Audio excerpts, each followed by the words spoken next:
Good evening and welcome. Most people watching the Newstrack at this moment will want that Parliament suspend all proceedings and debate and discuss the Manipur crisis. In Parliament, though, the government and the opposition are blaming each other for stalling proceedings and for not allowing a discussion on Manipur. Who is to blame for the logjam in Parliament, the government or the opposition? That's my top focus on the Newstrack.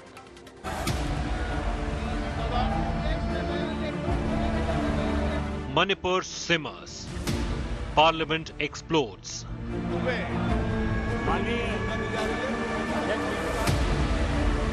Opposition declares war on Modi government. Disruptions, drama and roaring demands. Parliament paralyzed by pandemonium. Suspensions, slogans and slugfest. Who'll win this political punch-up?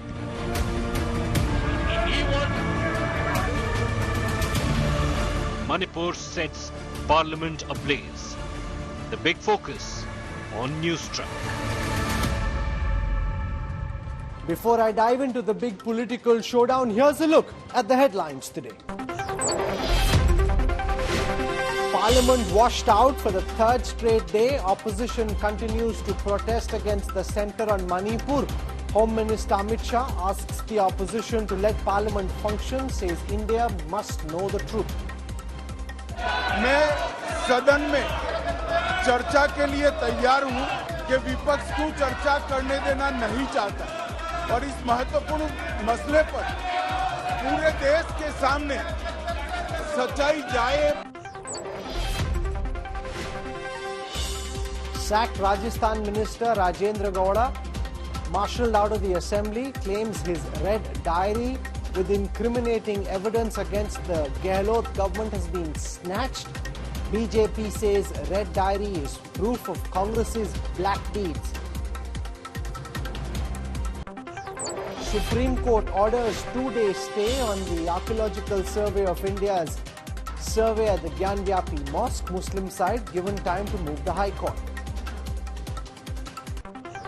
Twitter's iconic bluebird logo now replaced by an X. Musk wants Twitter to be a combination of a social network and a financial platform powered by AI. Drone strikes in Moscow hit multiple buildings near the Russian military intelligence headquarters. Russia claims other attacks were stopped, holds Ukraine responsible.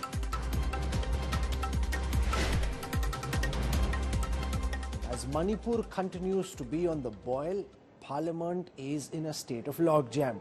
For the third straight day, both houses were adjourned. There was no debate, no discussion, no business could be conducted. The opposition is adamant. It wants a statement from none less than the Prime Minister. The Home Minister said that the government is ready for a discussion, but it is the opposition that is politicizing the issue. आपका आग्रह मान रहा हूं मैं.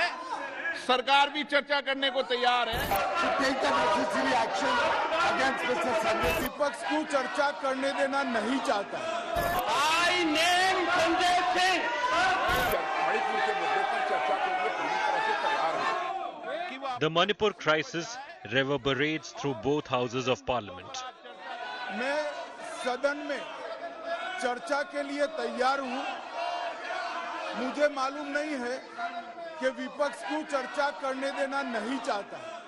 The government proposed a debate on the unrest in the northeastern state. But India, the nomenclature of the united opposition, protested the government's handling of the situation. With placards expressing solidarity with Manipur, they demanded Prime Minister Modi make a statement inside Parliament. First time, because Southern is going on, the Parliament is going on.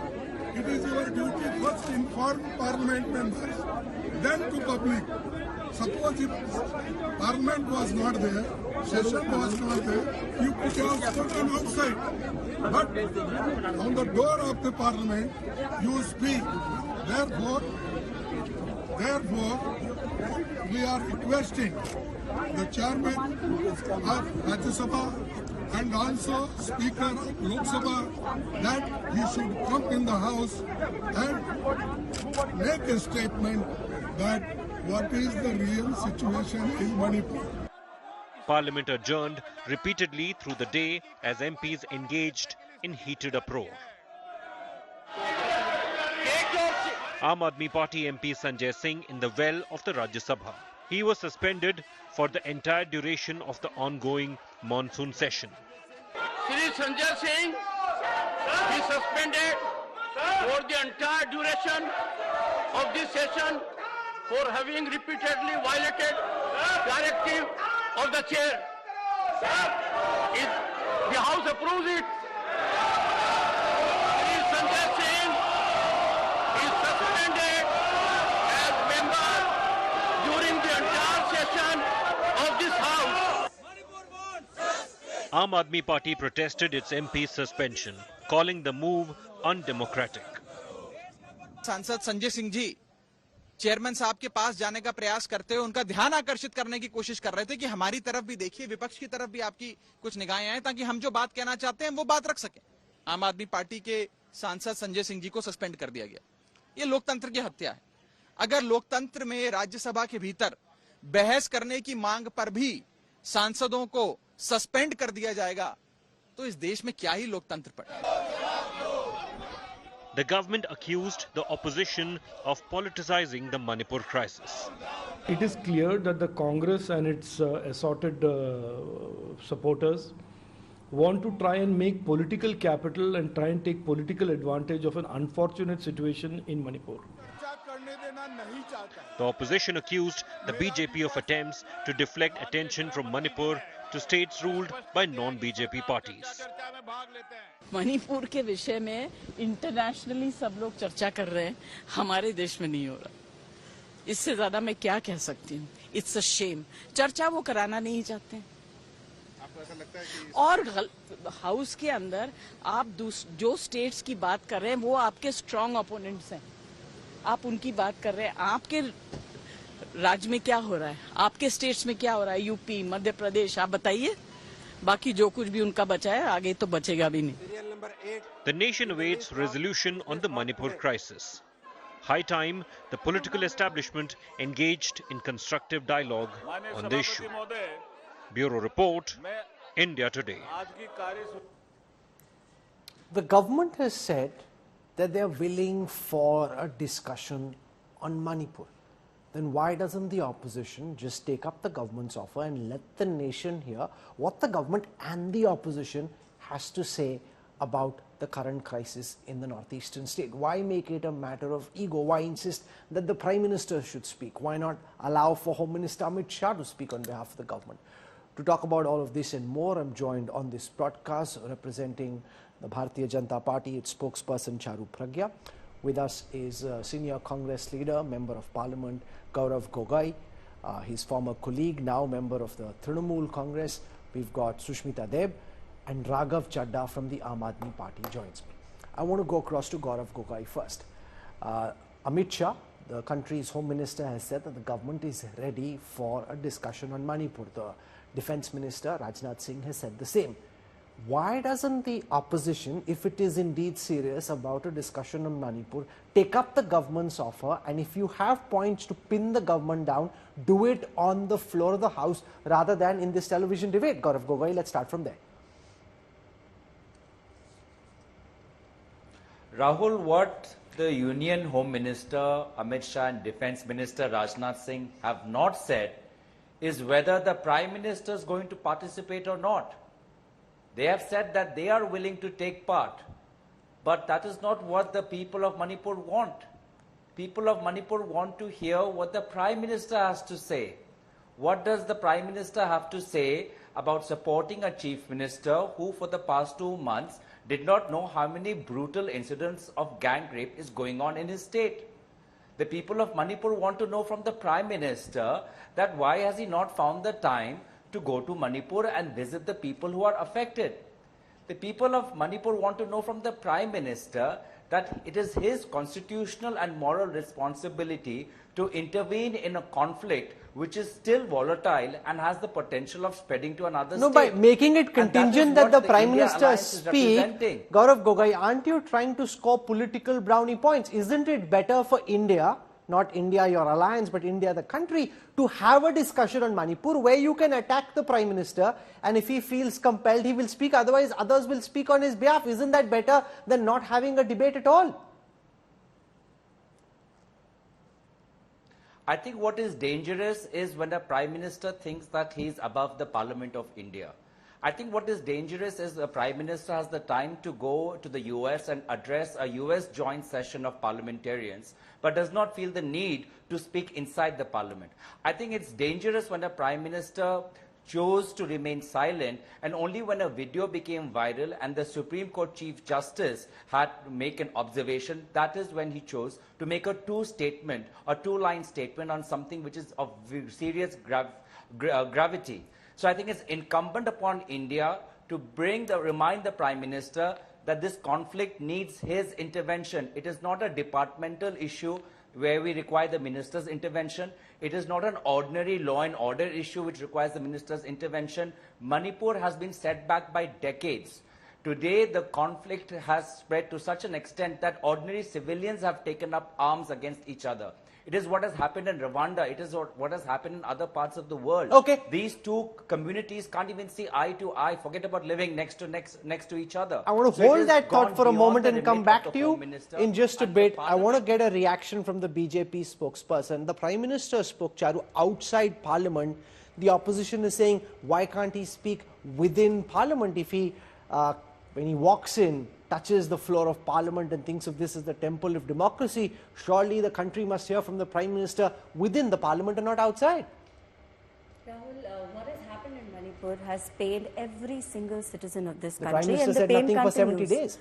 He didn't utter a word for 70 days. But the Prime Minister has spoken. Very late in the day. When the opposition is rightly asking, why did he not speak earlier? So when the opposition says that the Prime Minister must speak, the Prime Minister has spoken. Then the opposition He's spoken outside Parliament when a session is in progress. Let me just finish. Yes. So it is customary for the Honourable Prime Minister to address the media before the beginning of a session, and that is what he did. But notwithstanding, let's come back to the subject. Then the opposition says we want to have a discussion. The government says, please let's have a discussion. Our Honourable Defence Minister says it. Our Honourable Home Minister says it. What does the opposition say? Oh, no. This is not the discussion we want. We want another discussion, or we want the answerability from a specific person. The answerability is from the Government of India, and the Government of India is replying. Government of India is pleading to reply, is requesting they be allowed to reply. What does the opposition do? They ensure Parliament is disrupted, continually disrupted. This Parliament, where every session, 1 minute of which is costing us 2.5 lakhs, it's our money, it's taxpayers' money. See, the shifting of goalpost is happening because they do not want to discuss the critical issues which have given rise to this ethnic clash in Manipur. That's a fact. Our Honourable Home Minister has spent 4 days in Manipur. After that, he has taken a series of meetings. He, in fact, even called for an all-party meeting, and the result of which has been, and there has been a series of actions the government has also taken. But today, when the very selectively, the opposition keeps changing its demand, it's clear to the people of India that it is not a discussion that they are after. It is simply stalling the Parliament. Even Sushmita Deb, you can't hold it against the Prime Minister, says the BJP, that he spoke outside Parliament. That's a customary address to the media before every session of Parliament. Secondly, you want the government to be held accountable. You want to ask the government questions. The government is willing to speak. By making it dependent on one individual, the Prime Minister, you are looking to score brownie points rather than have a meaningful discussion on the issue of Manipur. Sushmita Deb. First of all, Rahul, to compare a sound bite by the Prime Minister outside the Parliament before the media to a debate inside the Parliament is itself an insult to the parliamentary democracy.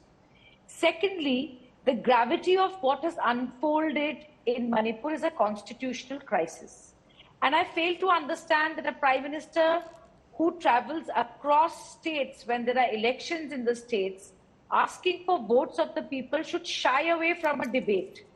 Can we not, in a democracy, expect the Prime Minister of India to speak up on such an important issue? No, but you don't know whether he'll speak or not. Maybe he will speak. The government hasn't said he won't speak. They said, let's have a discussion. The reply will come from the Home Minister, but maybe the Prime Minister does decide to speak. You don't know that. Do you want us to debate in Parliament on ifs and buts and whether the Prime Minister may or may not? This is a Prime Minister who was travelling abroad when Manipur was burning. It's our right, it's our democratic right to ask the Prime Minister to speak. Why should it depend on his speech on the radio and the camera? This is the Prime Minister who went to Manipur and campaigned day and night saying, please vote for the BJP. Today, why is he running away from a debate? Okay, let Charu Pragya respond to this. Right. You know, the Prime Minister isn't any individual. This government is a lot about Prime Minister Modi.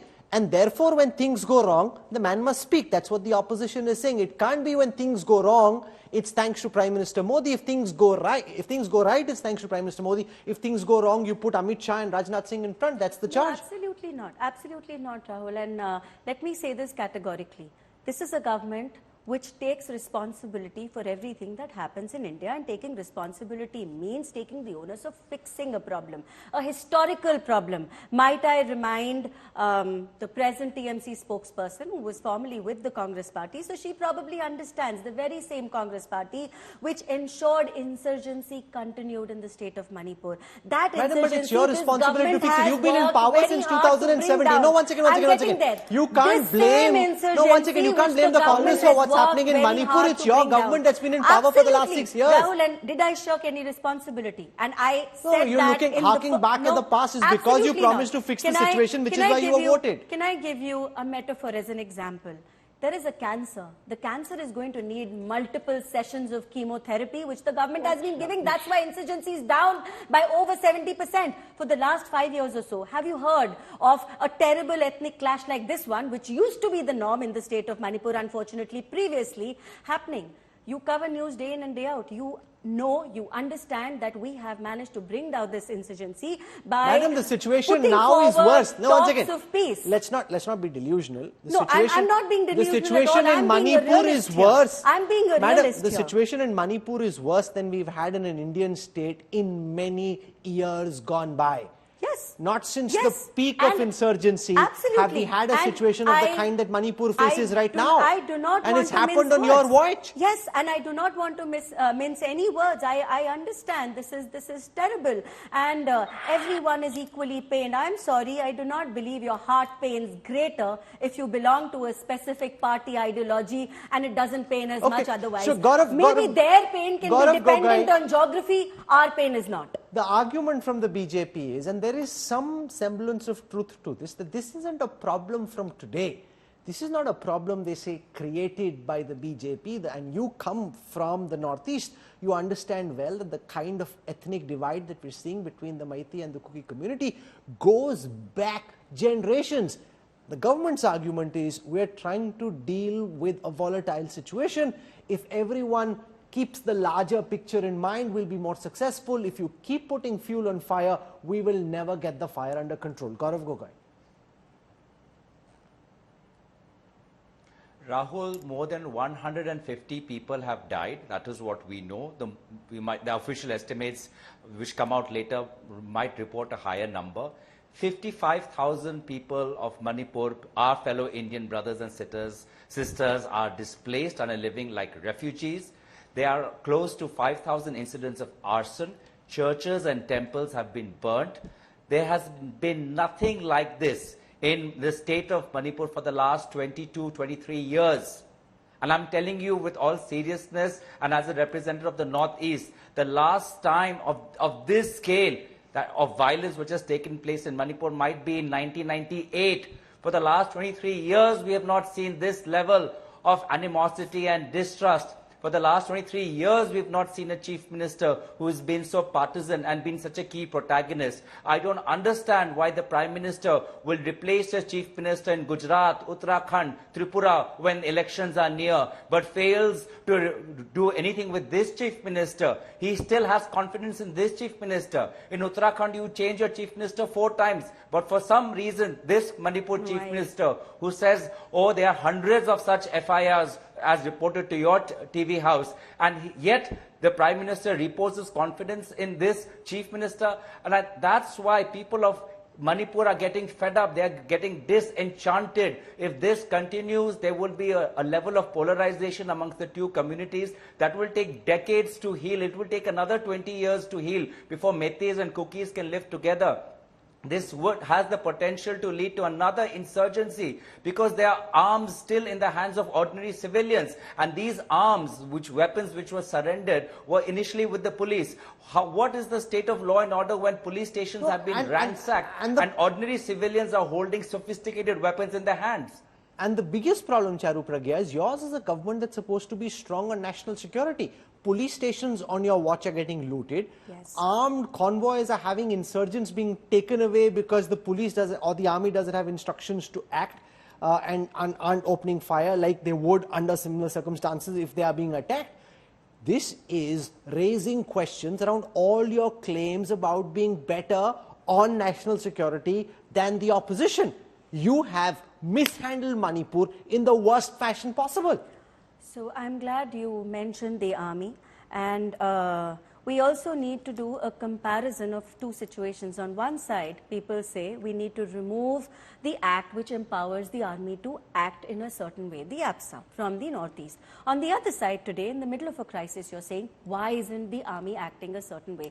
Please understand, these are issues which have been long drawn out, and the government is working at the core of the problem. We are not sticking a band-aid on top. If you're talking about people being displaced, it is this government which is ensuring their rehabilitation camps. It is this government which is ensuring there is enough grain for everyone to eat. It is this government which is ensuring that no child is left behind as parents move.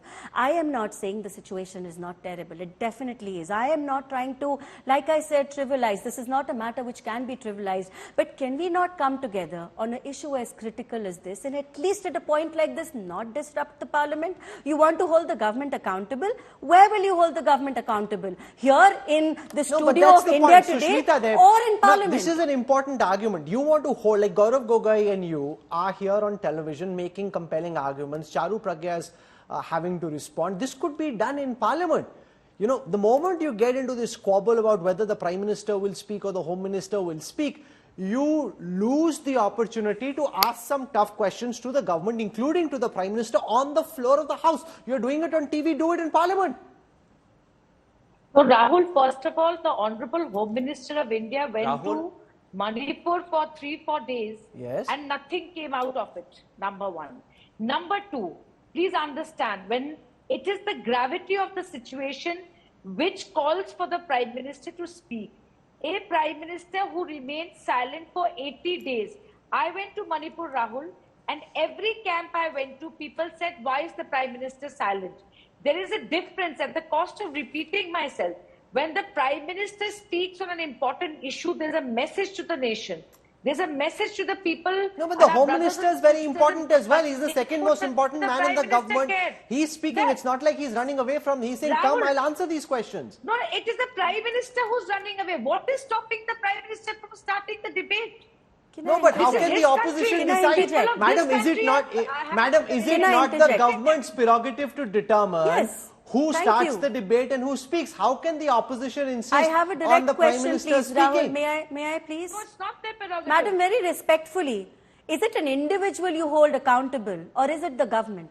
And if it is the government, isn't it the prerogative of the government to determine when, who is going to respond to your questions? But if this was a normal government, then maybe what you're saying is correct. No, but this is a government which is so much etched around the image and the personality of India's Prime Minister. So the personality of India's Prime Minister can be as powerful as we like. And therefore he must speak when things are wrong. He can't only speak when things are right. Even Prime Minister Modi has a council of ministers. There's division of labour. That's how the Constitution of India works. One question. Yes, One go on. question, Rahul. Yes, Sushmita. This is a Prime Minister who has refused to meet his own party's MLAs who came from Manipur. They are on record, BJP MLAs from Manipur, to say Prime Minister is not meeting them. Is this justiciable? Is there any justice in that you're not meeting the elected MLAs of Manipur? Prime Minister has refused to see them. It is yet another evidence of the fact that he's shirking his responsibility. Raghav Chadha, the reaction is BJP this? says Home Minister Amit Shah is willing to speak. He's the amongst the senior most leaders of the BJP. Why make this contingent on the Prime Minister speaking or being the first speaker? That should be the government's prerogative, shouldn't it, Raghav Chadha? So, Rahul, more than 24 members of the opposition have filed notices under Rule 267 on all 3 days when Parliament has convened in the monsoon session of the year 2023, requesting the government to conduct a discussion on the Manipur issue under Rule 267. This rule is a rule that is used on several occasions where the business for the day, listed business for the day is suspended and a discussion happens, and the intention is to censure the government. Subsequent to the discussion, a vote happens and the government is censured by the opposition. However, the government is running away from a discussion. They are looking for some short duration discussions of 5, 10, 15 minutes, whereby nothing will be achieved. Neither will the opposition be able to put forward a point, nor will the government of the day be able to explain the exact situation of Manipur and give answers as to why Manipur is burning. Point number one. Point number two, what the opposition is demanding is that the government of the day has failed to enforce Article 355 of the Indian Constitution, which says that it is the duty of the center to protect any state that has some internal disturbances or is facing external aggression. 355 article of the Constitution stands violated. Secondly, and most importantly, and you being a seasoned journalist know this very well, that whenever the governor of the state, either through a written report or verbally, communicates to the central government or the President of India through the central government that the law and order machinery of the state has broken down, constitutional scheme of things have stopped functioning, President's rule is enforced in accordance with Article 356. The governor of Manipur, who happens to be a woman, has been crying out loud virtually on news channels, TV channels, saying that I've reported everything to the center.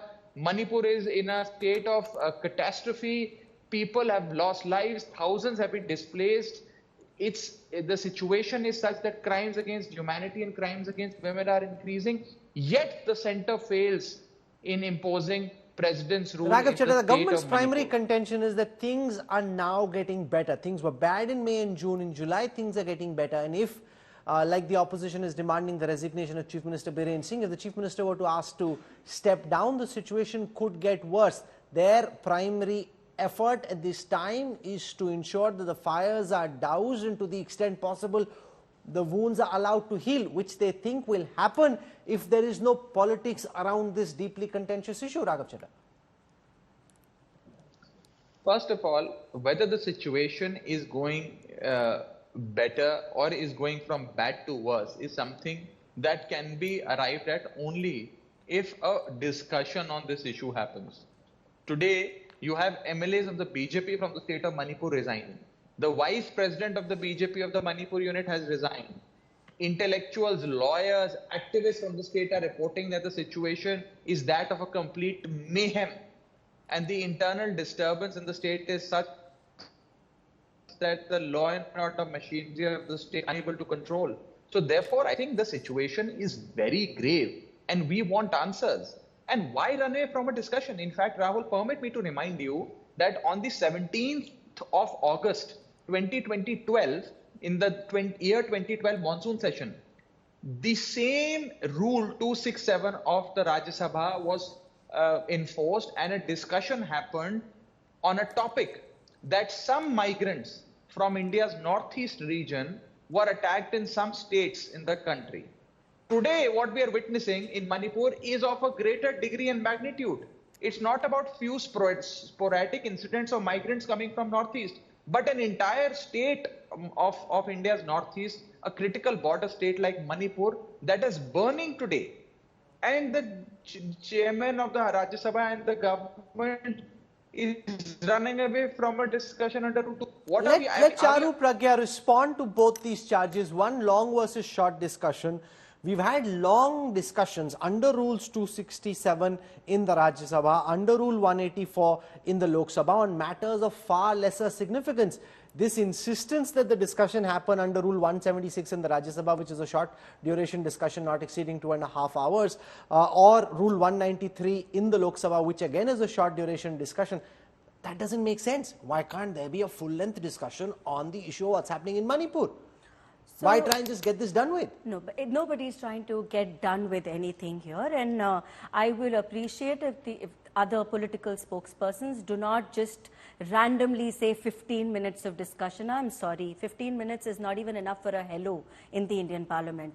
Also, it is very normal in the Parliament for a discussion to begin and for it to be extended if and when needed.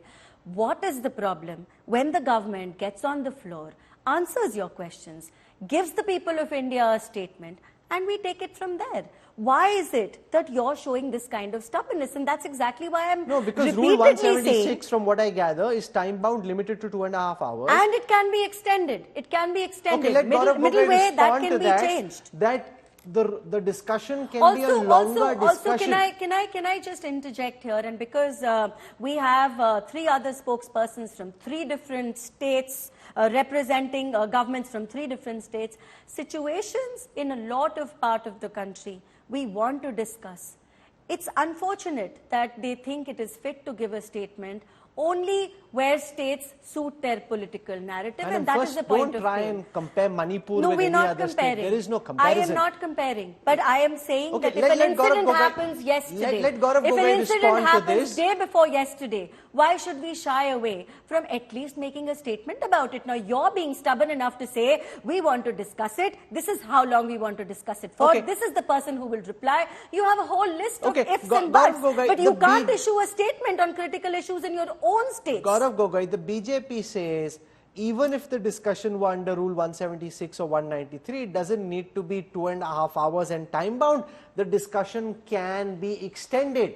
Therefore, to most people who are watching, 267, 176, it doesn't really matter, potato, get on with it, have a discussion, especially if what the BJP is saying is right, that they are willing to extend the discussion. Well, Rahul, the India Alliance, we've been very clear that, first let the Prime Minister, let them say clearly that the Prime Minister will speak in the debate. We've been involved in talks with the BJP leadership, and I must tell you that they have categorically said no. They completely refused. Otherwise, they would have said that we've agreed to all of the opposition's demands, including that the Prime Minister would speak. Why is the opposition running away? Then they would have a valid reason. No, but I'll tell you what will happen if you go on like this. It's already a relatively short session. The whole session will be lost. Gaurav Gogoi, if this continues, the whole session will be lost and we'll lose the opportunity of having a meaningful discussion on Manipur. Rahul, what is important is to regain the trust of the people of Manipur in the state. For that, they need to hear the Prime Minister to speak. People of Manipur feel abandoned. That is the reason why many of them are not cooperating with the state machinery or with the armed forces, because they feel abandoned and isolated. They need a healing touch. That healing touch cannot come from a minister. That healing touch needs to come from the Prime Minister. The votes are in the name of the Prime Minister. Charu Pragya, he speaks 5 times in a day on different issues. Why can't he speak on the single biggest issue of the day? Have the Prime Minister speak. Because the Congress spokesperson talks about their alliance, it is the same alliance where Congress is protesting against the TMC in West Bengal, but doesn't see fit to give a statement against the atrocities in West Bengal. No, I am talking about the alliance because he got it up. Congress is the very same party which on losing Manipur says, we don't care about Manipur. It's a very small state. It does not figure on our list of important places in this country. They actually said this. Today, they want to come and pretend to be Who said that Congress, healing. Manipur doesn't matter? No, who said I'll give you Tell the me. exact No, statement. you just said that the Congress is saying Manipur doesn't matter. No. I'm telling you, after losing Manipur, I'll tell you the name of, before the debate is over, I'll tell you the name of the leader. Who said that Manipur doesn't matter? Congress, I'm just telling you that. Who in the Congress said Manipur doesn't matter? 1 minute. Let me just get done. Before you say things on TV, surely you should come better research. I'm just going to give you the name before the show is over. I'm going to give you the name before the show is over. You can Google it, don't worry. Yeah, I'm Googling it. No, Google it, no problem. Can I just finish saying this? So, but at a time like this, you want to have selective discussions. You want to have discussions on your agendas. And when the government is requesting your agenda, it's India's agenda, madam. No, but when the government is discussing, I can guarantee to you that everyone watching this discussion at this time will want that there be a debate on Manipur. When the government is requesting for this discussion to happen, you are ensuring that the parliament gets adjourned because of your disruptiveness every single day. But the same question to you, Sushmita, which I asked Gaurav, which is this. If this continues in the manner that it has over the past 3 days, Parliament will soon be over. The opportunity from your perspective to pin the government down will be lost. Between having a debate and not having a debate, I'd much rather that we have a debate. Tell me, Rahul, how are we wrong in asking for the Prime Minister to speak in the Parliament? This Honorable Prime Minister in the year 2021 attended Parliament for only 4 hours. That is his dismal record. And let me tell you something, we are well within our rights and there is absolutely no logic to why the government simply doesn't say, yes, Prime Minister will initiate this debate and all of you can speak and let's all debate it together. And I'll tell you something, don't talk about selective outrage or selective this, because this is a party who remains silent on the women wrestlers being beaten by the police and today are talking about women's security in Parliament, which is a diversionary tactic. So it is very simple. Can in a democracy, can the members of Parliament not have a simple expectation that the Prime Minister will speak in Parliament? How difficult it is. Why is it so controversial? No, but it's become a matter of ego then, right? You're insisting in the way that you, Raghav, Gaurav... This is a democratic right. This is a parliamentary right. No, but holding Parliament hostage is not a democratic right either. We can't just have one session lost, a second session lost. Charu's been trying to Google very hard. Have you found what you said? No, I'm fine. You haven't found what you said. Do you want to retract because this could get very embarrassing? Do you want to take this back? Because you made a charge, you aren't able to find it, and that's quite embarrassing. I got it from somewhere and I would not have but it can't said be it WhatsApp. otherwise. University can't be your basis of research. Oh, come on, please, Rahul. No, please, Rahul. Okay, you go and nothing. You Yeah, so I'll retract it if I don't find the correct answer. I'll give you 5 more minutes. Find Find it. I'll give you 5 more minutes. Find it. Raghav Chadda, the government is also citing a conspiracy, saying funds narco-terrorism. There's a Burma-Myanmar angle. The Chinese hand being spoken of as well. The suggestion that the opposition at this moment seems to be playing into the hands of the country's enemies. If there is an external element which is, causing damage to the fabric of Manipur, then it becomes even more important for the government of the day to let a discussion in Parliament happen on not just internal disturbances in the state of Manipur, but also external aggression and external entities trying to interfere and meddle with the issues of the Indian state. It becomes a matter of national security. Why is the government running away from a matter of national security? Permit me to say this, and I say this with complete responsibility. After the government of India, the BJP-led central government, has miserably failed in Manipur, and in particular in enforcing Article 355 and 356 of the Indian Constitution, I must put this on record that BJP is incapable of providing security to India.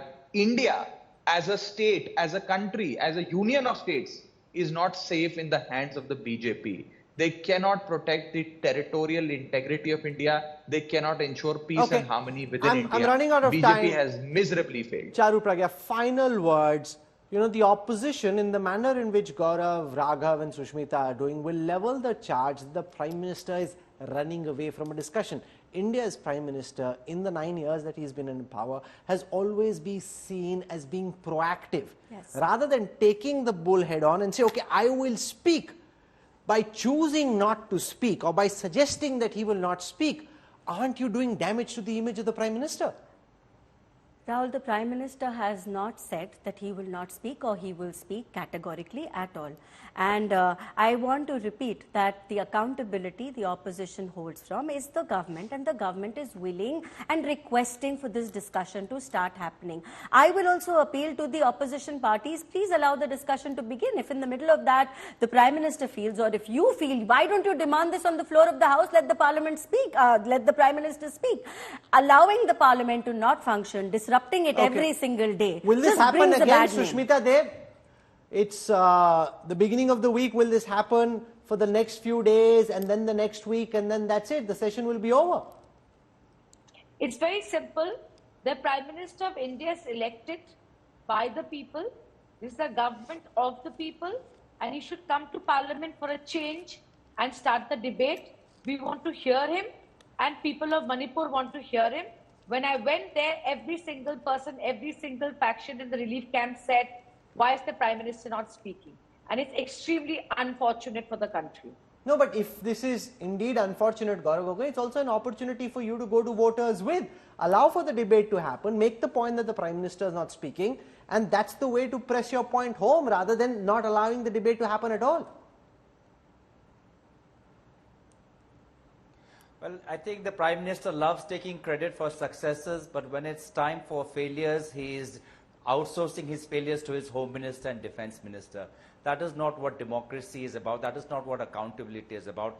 To my appeal to the Prime Minister, let it not be a matter of your personal ego or your personal image. If not for the sake of opposition parties or for the sake of parliamentary democracy, for the sake of people of India, for the sake of people of Northeast, please speak in Parliament and address the issue of Manipur comprehensively. Go beyond a two-line bite to the media. Okay.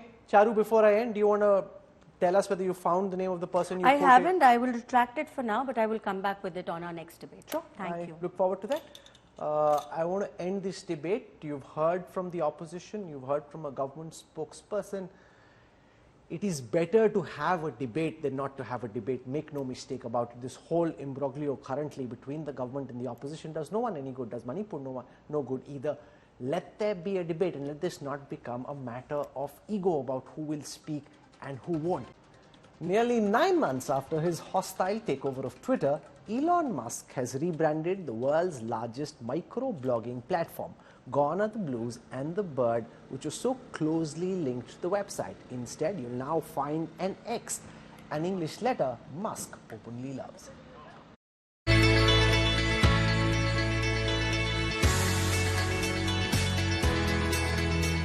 It's a rebranding exercise, the size of which has rarely been seen.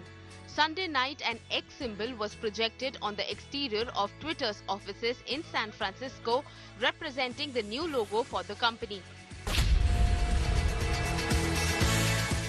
This was just hours after Elon Musk announced his intention to change Twitter's branding, replacing the familiar bluebird symbol with a white X on the black background. The change was simultaneously affected across the Twitter app, with its handle and those of Musk and Twitter CEO Linda Yaccarino now featuring the X logo.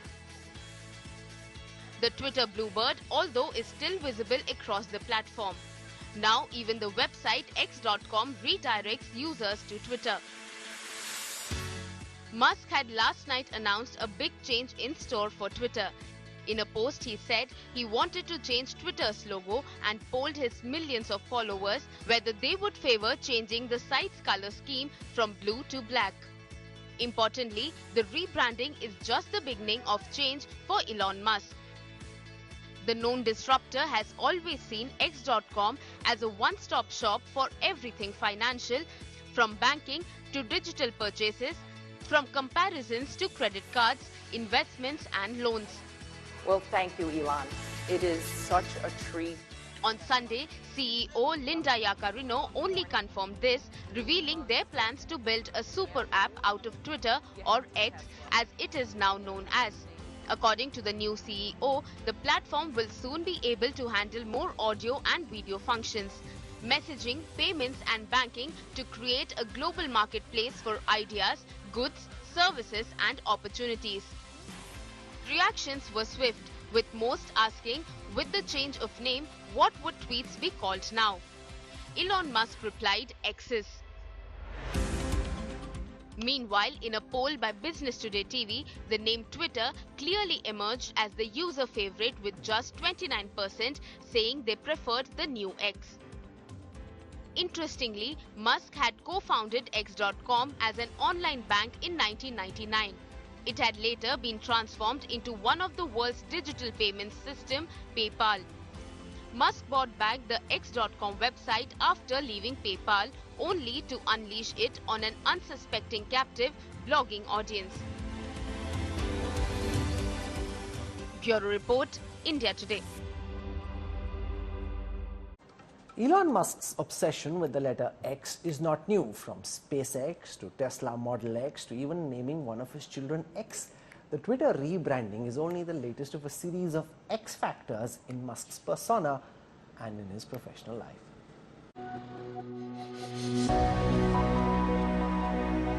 Elon Musk is continuing his career-long fascination with the letter X as he announces a dramatic rebranding of Twitter. Musk's affinity for the letter in both his professional and personal life has been growing for 25 years, though he has rarely ever given a reason. One of the Musk's first ventures was known as X.com, first launched by Musk as an online banking and financial services platform in 1999. A year later, he was forced to step down from his role as CEO of the firm. 3 years later, he made $165 million when the site, by then merged with PayPal, was bought by eBay. Musk would later buy the domain X.com back from PayPal in 2017. That site now directs people to Twitter. That domain was Musk's first major use of letter X, but not his last. 3, 2, 1, full power. Musk is also the founder and CEO of SpaceX, which is formerly known as Space Exploration Technologies Corporation. Tesla, where Musk is CEO, sells the Model X, which went on commercial sale in 2016. The car, a mid-size luxury crossover SUV, is recognizable by its Falcon doors. Musk also infamously brought the letter into his personal life, giving his son the letter as a nickname. Musk and his former partner, the musician Grimes, raised eyebrows in May 2020 when they revealed the name of their newborn son, XAE-A12. The billionaire is said to have given the little boy 3 the nickname X for short. How will this X factor now impact Twitter and his future? Only Elon Musk knows. Bureau Report, India Today. This is where I wrap up the Newstrack tonight. For your time and your trust, thank you very much. I look forward to seeing you 8 p.m. tomorrow. Till then, from all of us here, goodbye, good night.